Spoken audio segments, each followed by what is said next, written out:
Agora vamos lá, a gente vai conversar com um neurologista maravilhoso hoje. Eu amei o assunto, porque uma lesão traumática, uma concussão cerebral, às vezes a gente acha que é algo muito distante da gente, né? Só que, na verdade, ela pode ser causada num evento simplório da vida cotidiana. Tá? Uma forte sacudida, um impacto na cabeça, isso pode resultar em uma série de sintomas que são relacionados à concussão. Então, pode ser uma concussão leve até a mais grave. E hoje a gente vai entender melhor como é que elas acontecem. E nesses casos, quem vai explicar tudinho pra gente é o Dr. Vanderlei Cerqueira, neurocirurgião. Eu sou super grata toda vez que você vem, já te falei isso, né, doutor? Obrigado pelo convite, Dr. Vanderlei, ele é campeão, ele traz tudo pra gente entender bem. Eu fico, assim, encantada, mas você que, de repente, tá querendo passar com o neurologista, saiba que nas consultas dele, ele também dá uma aula para você entender o que é que tá acontecendo com você, para que você possa aderir ao tratamento se necessário, né? E compreender mesmo, porque não tem nada mais importante do que a gente entender o que é que a gente está fazendo com a gente mesmo, né, doutor? E fixar na memória, como você falou. Mas uma coisa que eu sempre gosto de falar, o esquecimento também é importante. Gostei disso. É muito importante o esquecimento. A gente tem que esquecer algumas coisas, não tudo, né? Principalmente aquelas coisas que a gente perdoou. Perdoou? Esquece, vai. Esquece. Então, o esquecimento é tão importante quanto a memória. Muito bem. Então, vamos lá. Vamos falar de concussão. Eu dei alguns exemplos, né? Uma queda por conta de um tapete, uma bolada na cabeça. E me chamou muita atenção um documentário que eu assisti um dia de um pai que sacudiu um bebê muito novinho e que causou uma lesão cerebral irreversível. E muitas vezes, infelizmente, a gente sabe que a gente vive num país com índice de violência doméstica enorme, existem adultos que perdem a paciência e têm esse tipo de atitude. Isso é muito frequente. Então, a Cláudia já fez a definição do que vem a ser a concussão. A concussão está no grupo das doenças, dos problemas, que nós chamamos de batida na cabeça. Que pode ser uma batida leve, né, uma coisa mínima, que às vezes as pessoas não dão importância. E que é muito frequente, muito frequente, principalmente nas várias faixas etárias. Desde uma criancinha que às vezes cai de um trocador, uma criança que escorrega, uma criança que está andando de bicicleta, cai, bate a cabeça, às vezes sem capacete. O atleta, o jogador de futebol americano, o boxeador, aquele que luta boxe, que também é um atleta, e até o paciente idoso que escorrega em tapete, escorrega em casa, porque os reflexos são um pouco alterados, o equilíbrio é um pouco alterado. Você falou de jogador de futebol, lá no camarim você me deu até o exemplo de alguém de 1958. Que foi campeão mundial, o primeiro campeão mundial da seleção brasileira de futebol, que foi o Bellini, né? Mas aí ele teve, e jogador de futebol é uma coisa muito comum, cabeceia, cai, bate a cabeça na trave. E devido a várias concussões somadas, e no decorrer dos anos, nós temos uma doença chamada concussão traumática, encefalopatia traumática crônica. Tá? Causada por várias concussões. Pelo tempo, pelas várias concussões. Imagina um boxeador. Então, às vezes, essa doença se assemelha, isso no paciente idoso, onde ele vai ter sintomas, a gente assemelha que o paciente está com Alzheimer. Não tem um boxeador famoso, americano? É um brasileiro, Maguila também. Esse que está internado em Itu. Será que é isso, então, não Alzheimer? Eu não conheço o caso, não é Alzheimer, às vezes é consequência dessas concussões, do esporte, no decorrer dos anos. Tem o Muhammad Ali, tem a manifestação de Parkinson, que também é consequência do traumatismo craniano crônico no decorrer dos anos. Mas o que a gente chama atenção é aquela batida pequena na cabeça que às vezes ninguém dá importância. Então, quando você vai repetindo essa batida na cabeça, o que acontece? O cérebro sofre. Por quê? A gente tem um processo que a gente chama de aceleração, você bate, tem o processo de desaceleração súbita e às vezes você roda a cabeça. Então, são mecanismos físicos múltiplos, quando você cai, bate a cabeça, cai de bicicleta, vai dar uma cabeceada. E aí vão se somando lesões. Quantos pacientes, quantas crianças, quantos adolescentes, às vezes estão andando de skate, cai, bate a cabeça, está sem capacete. Qual o primeiro sintoma? Pode perder a consciência ou não. Pode ficar atordoado ou não. pode ter dor de cabeça ou não, pode ter vômitos ou não, pode levantar e está totalmente desequilibrado. Só que a concussão, ela é uma coisa, parece ser menor. E às vezes as pessoas não dão importância. Mas no decorrer dos anos, se eu tenho uma, se eu tenho duas, ou se eu tenho várias, eu vou somando algumas lesões. E a característica da concussão, quando eu bato a cabeça, às vezes o cérebro lá, ele tem um impacto no osso, né? O cérebro, ele às vezes não tem lesão nenhuma. Você vai fazer um exame de tomografia ou de ressonância, não tem lesão. O que acontece? É um neurônio. A célula lá que tem toda uma comunicação, todo estímulo, aquilo é que sofre. Tá? Então, o problema, às vezes você vê, não tem nem nada no exame, nada alterado, rapidamente o paciente já recuperou, mas calma, a lesão ocorre de uma forma muito celular e não anatômica que você consegue ver através de um exame. Essa é a característica da concussão, diferente de um trauma leve, de um trauma moderado, de um trauma severo, de um trauma muito grave. Aí eu tenho lesão no cérebro como um todo. Tá. Bom, uma concussão, você falou que pode estar relacionada a doenças severas, como um Alzheimer, um Parkinson, uma confusão, uma demência. Assemelha-se ao Alzheimer. Mas tem outras consequências? Uma concussão que não chega a esse ponto? Tem, pode ter alterações de aprendizado na criança, né? Alteração de concentração, alteração de memória também. Eu tenho várias coisas. E isso não é perceptível no exame? Às vezes no exame inicial não. Então você tem que pedir uma avaliação neuropsicológica, porque às vezes o neuropsicólogo conversando, como é que está a memória recente, memória antiga, memória remota lá do paciente. São feitos testes. Hoje em dia são testes de computador que são feitos. Então se eu fizer um teste com você, às vezes eu tenho falha da sua resposta e da minha interpretação. Então hoje em dia existem testes de computadores que você faz e você reproduz isso daqui a um mês, daqui a 2 meses e vê se o paciente ou a pessoa está melhorando ou estacionou ou está regredindo consequência ao trauma craniano. Olha que coisa séria. Sabe o que eu estou pensando, doutor? Eu falei de um caso terrível de um pai que sacode um bebê, né, achando que o bebê tem compreensão para tomar uma decisão, mas existem aqueles adultos e até coleguinhas na escola que brincam de dar cascudo, né? Às vezes você vê os meninos, os homens, eles são eternos meninos, né? Dando cascudo no outro. Isso pode também virar alguma coisa ruim? Isso pode ser uma concussão? Às vezes sim, às vezes não, depende da intensidade, né? Imagina se eu dou uma cascudo numa criança, ou alguém deu uma cascudo numa criança e ela desequilibrou, cai e bate a cabeça novamente no chão, sem proteção nenhuma. Então ela vai ter alguma alteração. Mas o cascudo em si? Não, o cascudo em si, não. Tá. O cascudo em si, não. Mesmo que seja forte? Mesmo que seja, depende muito, porque tudo depende do sexo, depende da intensidade, depende do local, depende dos mecanismos de força que você dá àquilo. Né? A gente sempre usa o exemplo quando você vai cabecear. Cabecear é igual a um cascudo? Não, um cabecear é muito mais forte. Caramba, esses jogadores de futebol que ficam cabeceando o tempo todo, então eles estão correndo risco? Sim, tanto é que a FIFA proibiu ou recomendou nas escolinhas de futebol crianças até 10 anos não cabecearem. Doutor, me dá 2 minutinhos, Claro. Eu vou dar um recadinho, mas eu volto aqui. Quero que você me explique um pouco o que são esses equipamentos. Olha, temos aqui um modelo muito interessante. Vamos Isso aqui é para coisa mais grave. Tá, mas aí eu quero saber tudo. Claro, com certeza. Não é? E quero também a sua participação. Você tem uma pergunta? Manda pra gente, vai lá. Vida Melhor Oficial. Assunto importantíssimo esse hoje, hein? Vem cá, gente. Doutor Vanderlei, vamos lá. Vamos continuar esse nosso assunto aqui. Deixa eu posso colocar uma pergunta? Nós falamos sobre batidas na cabeça, sim, tá? Eu quero deixar uma pergunta no ar para depois vocês pensarem também.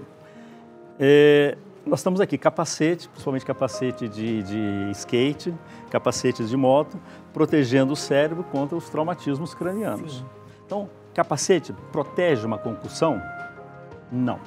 Não. Capacete protege um trauma mais grave. Mesmo com capacete, eu tendo aquela movimentação dentro do crânio e com capacete, eu posso ter uma concussão também. E, na verdade, então, é o cérebro batendo no crânio? O cérebro bate no crânio, ele tem uma aceleração, um anteparo que nós chamamos de desaceleração e a rotação que às vezes você ou na queda, ou na agressão, você também tem. Então, são múltiplos fatores, como eu já falei.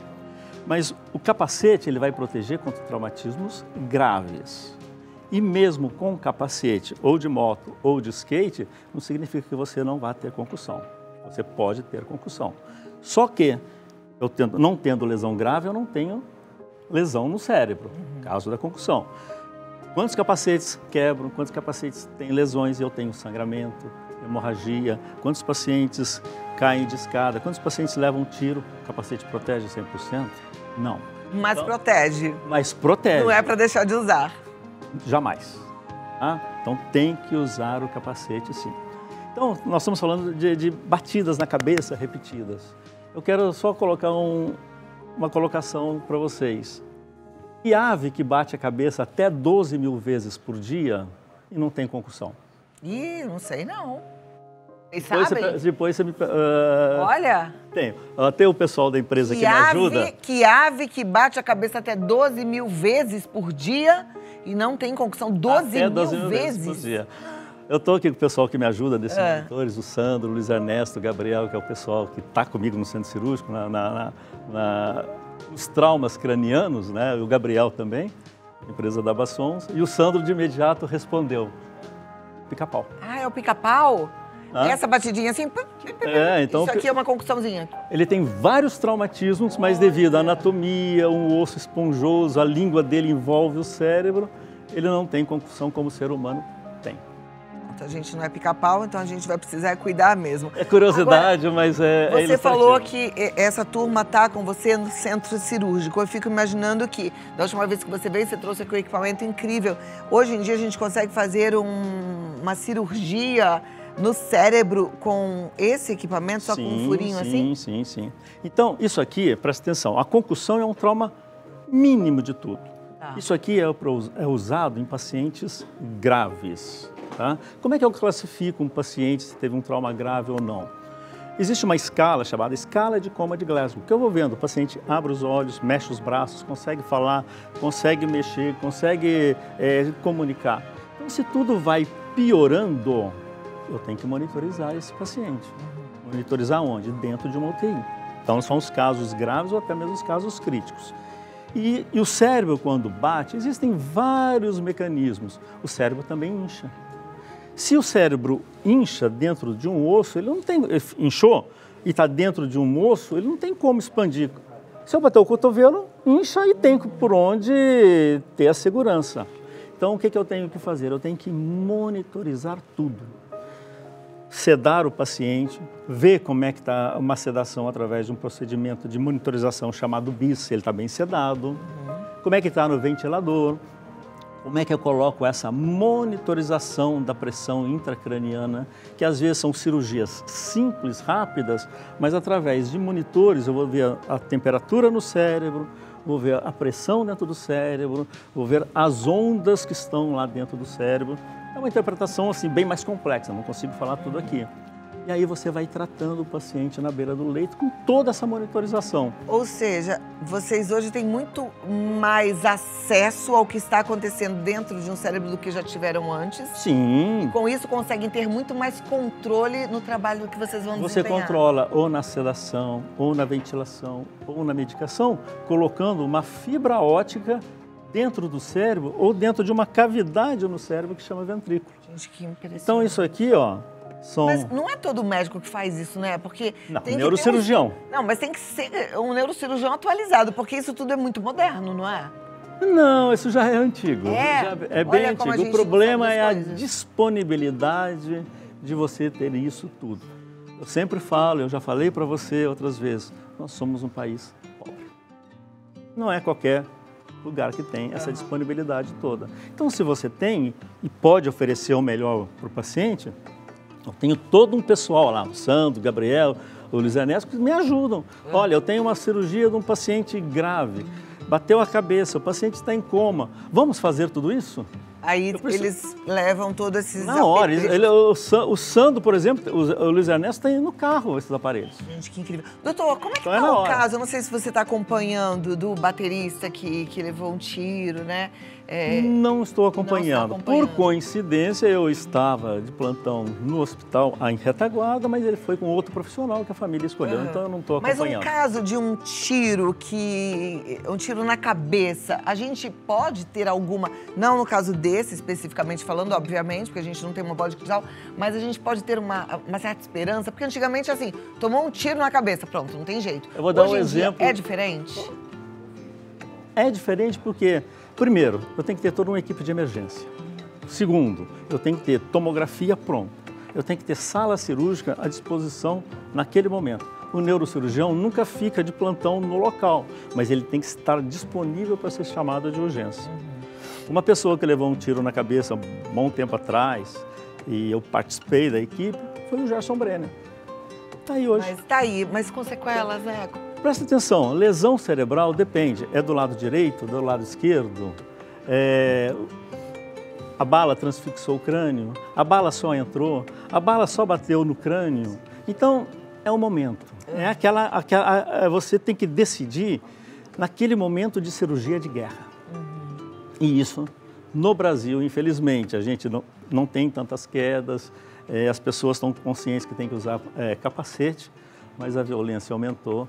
E aumentou os ferimentos por arma de fogo. Infelizmente. Eu falo, né, assim, o Gerson Brenner ficou com sequelas porque a gente ama tanto esse ator, né, é tão talentoso. Mas eu tive o privilégio de assistir outro dia uma matéria com ele e ele está bem, relativamente bem, obviamente, né, perto do que ele era, a gente fica triste, mas está amando, tem uma companheira, né, a vida segue. Faz tempo que eu não tenho contato. Muitos aprendizados, né, com certeza a alma dele hoje tá levando uma bagagem aí muito especial. Eu vou dar só uma dica para vocês, que às vezes eu gosto de dar. É um filme, chama-se Um Homem Entre Gigantes. Teve um médico nigeriano que ele migrou para os Estados Unidos e ele... Por que era gigante? Ele foi contra toda a liga de futebol americano, falando que concussões e concussões repetidas poderiam dar lesões no cérebro. Então, esse filme é um filme com Will Smith. Eu vou assistir. Um Homem Entre Gigantes. Entre Gigantes. Mas ele, Entre Gigantes, é contra toda a estrutura da NFL, que é a Liga Futebol Americana. Então, ele tinha que provar que as pessoas tinham que usar capacete de verdade, tinham que usar protetor facial, tinha que ser retirado do jogo, tinha que ser avaliado do ponto de vista neurocirúrgico, do ponto de vista neuropsicológico, para não ter consequências de 1, 2, 3 em jogos violentos. Olha aí, a medicina vai evoluindo e a gente vai aprendendo também. E a gente não pode esquecer que, como nesse exemplo que o doutor está trazendo, a gente precisa ser a diferença que a gente quer ver no mundo, né? No caso, esse personagem interpretado pelo Will Smith foi adiante para fazer diferença. Isso é importante. Eu quero mostrar para a Cláudia, isso aqui é um artigo, dá para ver? Dá. Isso é um artigo de lesão e o autor chama-se Aristides Leão. Aristides Pacheco Leão. Esse artigo foi escrito em 1944. Ainda estávamos na Segunda Guerra Mundial. Ele era um brasileiro, fez medicina em parte aqui em São Paulo, depois parou e foi para os Estados Unidos. E ele estudou a fisiologia das lesões também, cérebro, enxaqueca, epilepsia. E até hoje, esse brasileiro, já faleceu, claro, ele é citado em bibliografias de traumatismos cranianos, de enxaquecas, de epilepsias. Motivo de orgulho, hein? Então a gente tem que ter orgulho desse Aristides Leão, que fez uma teoria lá nos Estados Unidos para ser aplicada para o mundo todo. Vamos fazer o nosso momento para o telespectador interagir? Vamos. Topa? Estamos então manda pergunta. Manda pergunta. Batidas, concussões, traumatismos cranianos, o que é que você precisa saber? Dr. Vanderlei responde já. Segura aí. Dr. Vanderlei já está nos esperando e a sua pergunta que foi enviada pelo Instagram será respondida. Se você ainda não mandou, pode mandar porque dá tempo, tá? Nosso Instagram é Vida Melhor Oficial. Vai lá que a gente está esperando. Doutor Vanderlei, vamos lá? Vamos. Vou pedir para a produção já colocar aqui na tela. A gente já tem a da Fátima Regina. A Fá Regina, um beijo para você, querida. Ela quer saber quais são os tipos de concussões. Não tem tipos de concussão, é uma única concussão. Tá? A concussão está dentro do grupo, eu vou usar uma palavra comum, que são as batidas na cabeça. Mas nos traumas cranianos, que é o nome oficial, eu tenho o mínimo, o leve, o moderado, o severo e aquele grave. Então, se eu traçar uma curva, a concussão está lá naquela pontinha, do trauma mais simples. Tá? Então, já teve classificações de concussão, hoje foi abandonado, não se usa mais tipos de concussão. Ok, mas obrigada, Fá Regina, pela sua pergunta. Vamos para a próxima pergunta. A Brenda, Single Lady 4. Sinto fortes dores de cabeça, mas fiz uma ressonância e não deu em nada. Tenho que procurar a fundo o que pode ser? Das dores de cabeça, um dos exemplos são as enxaquecas. E aquilo que eu falei para vocês do artigo do professor Aristides Leão, uma das teorias é que às vezes tem alterações nos neurônios e vai tendo uma onda no cérebro, que chama onda de depressão, onda de alastrante depressão de Leão. E às vezes é uma das hipóteses das causas da enxaqueca ou das dores de cabeça. Então isso tem que ser avaliado, tirado uma história, fazer um exame neurológico. Claro que uma ressonância ajuda, uma tomografia, um eletroencefalograma, um Doppler transcraniano, tudo ajuda. Mas o principal é tirar a história. É mulher? Qual a correlação da dor de cabeça com o ciclo menstrual? É antes, durante ou depois? Você tem dor de cabeça por uma atividade física ou não? Seja lá o que for. Então, e fazer o exame. Tem alguma outra comorbidade que pode estar levando a isso, a dor de cabeça também? Então, a história, a anamnese, que nós chamamos, é extremamente importante. E por ser mulher, é mais comum as dores de cabeça nas mulheres, que é o sexo mais acometido das dores de cabeça, entre elas a enxaqueca. E aí eu lembrei, enquanto você falava, já pensando na minha própria história. Eu sempre fui uma moleca, eu adorava andar de bicicleta e eu caí várias vezes, e eu bati cabeça, e eu fazia alguns galos na cabeça, e eu me lembro de ouvir assim: quando faz um galo, tá tudo bem, a gente se preocupa quando bate forte e não faz galo. Faz sentido isso? Não, não faz sentido, não. O mais importante é quando você cai e bate a cabeça, é aquilo que eu falei, é ver um nível de consciência. Você está desperto, você está tendo dor de cabeça, você está vomitando, você está sonolento. E aí tem que observar. O que é um galo quando a gente bate a cabeça, doutor? Aquele calombo que fica. O galo é nada mais, nada menos uma coleção de sangue debaixo da pele, tá? Que existe porque tem a pele, tem o tecido celular subcutâneo, tem uma membrana que envolve o osso, que chama-se gália. Né? Não sei se esse nome popular, galo é um nome popular, mas é uma coleção de sangue que fica ali entre o osso e a pele na região da gália. E é verdade que quando a gente faz um galo, a gente tem que ficar vigiando na hora que esse coágulo vai ser desfeito? Não. Ou abaixar esse galo, que antigamente tinha, bota uma faca, abaixar o galo, sabe assim, para pressionar? Não. A gente tem que observar se o paciente bateu a cabeça e teve alguma alteração neurológica. Isso é fundamental. A Lucy, que é a Lucerne 9, ela diz: meu sobrinho tem 5 anos. Aos 2 anos ele bateu forte a cabeça e até hoje ele tem um galo da batida. Percebemos também que ele ficou meio estrábico depois da queda. O que pode ser? Ele foi encaminhado a um hospital, foi avaliado? É esse que é o problema. O trauma forte, às vezes, tem alguma lesão lá dentro do crânio. Por que ele está estrábico? Teve alguma lesão, uma mexida, algum sangramento que comprimiu algum nervo que ajuda a mobilidade do olho? Agora, o galo, às vezes, é aquele sangue que se organizou e ficou organizado debaixo da pele. Já tem 3 anos isso, pode acontecer? Pode acontecer, pode, não é comum, mas pode acontecer. É o sangue, aquele coágulo se organizou. E aí, precisa fazer alguma coisa? Geralmente não, aí é só estético. Agora, na questão do estrabismo... Agora tem que ser é bom investigar, embora já passou, né? Ele tem 5 anos, foi aos 2 anos de idade. Tem 3 anos. Mas é sempre bom ver se não tem nenhuma repercussão de aprendizagem, como é que está o desenvolvimento dele, não é o crescimento, desenvolvimento, como é que ele interage com outras crianças, como é que vai ser o aprendizado daqui para frente. Então, é uma avaliação que o pediatra pode avaliar melhor. Ok.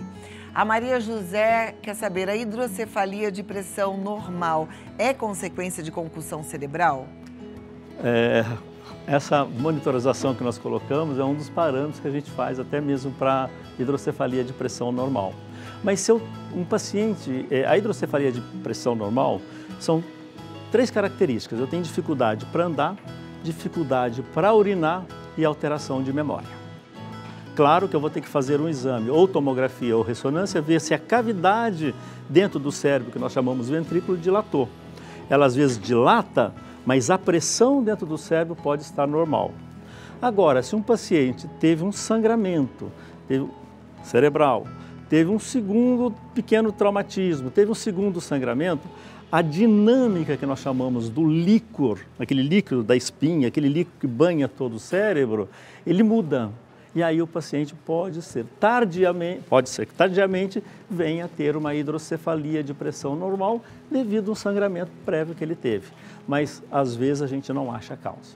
Okay. Tem que ser tratado através de uma derivação que nós chamamos mais comum, ventrículo dentro do cérebro para o peritônio, e aquele líquido que está acumulado, está levando a alterações neurológicas, pode ser eliminado. Vamos tentar concluir, então, para todo mundo que está em casa entender qual é o cuidado que a gente tem que ter quando acontece uma batida, qual é a tomada de atitude que a gente tem que ter. Primeiro é observar. Aonde foi? Foi num campo de futebol? Foi na escola? Foi na recreação? Foi um atleta? Então a primeira coisa, você sai daquele ambiente, deixa a pessoa sentada e observa. É esse o cuidado. Você vai observar o nível de consciência, está com dor de cabeça, está respondendo, poder avaliar as pupilas, ver se está mexendo os braços, as pernas, ver se tem o cuidado se não teve nenhuma lesão na coluna cervical. Porque a prevenção é justamente essa que nós falamos.